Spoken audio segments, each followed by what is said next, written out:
Legendárium už 10 rokov motivuje deti a ich rodiny objavovať krásy Prešovského samosprávneho kraja. Dostali sa k hradom, jaskyniam či vyhliadkovým vežiam. Do terénu ich nabádajú tipy na výlety spojené s príbehmi miestnych legend.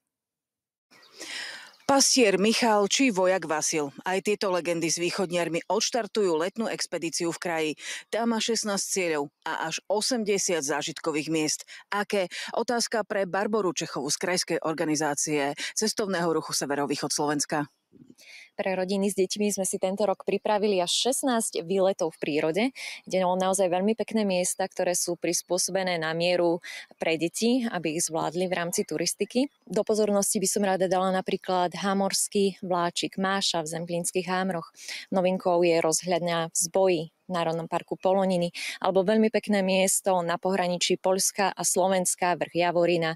Spomenúť môžem napríklad aj maličkú dedinku Kobylnice, kde nájdú lavičku lásky. Dá sa povedať, že takto ste vyskladali program pre rodiny na celé prázdniny? My deti motivujeme, aby navštívili čo najviac miest práve tým, že získavajú súťažné body a za ne sú odmenené vecnými cenami. QR kódy aj nová aplikácia, ako pomôžu, čo uľahčia? Mobilná aplikácia je urobená veľmi jednoducho, prístupne, je voľne dostupná, stačí, keď si ju nainštaluje rodič, zaregistruje do nej svoje deti, potom už len na súťažnom mieste naskenujú súťažný kód, ponúka príbehy, zaujímavosti o daných zariadeniach, zaujímavosti o výletných miestach v prírode, šikovné mapy a takisto prehľad, rebríček, kto koľko bodov získal. Poprvýkrát oslovujete aj záujemcov z Poľska. Prečo? V tomto roku sme sa rozhodli posilniť práve to poľské pohraničie, ktoré je v prípade nášho kraja pomerne rozsiahle.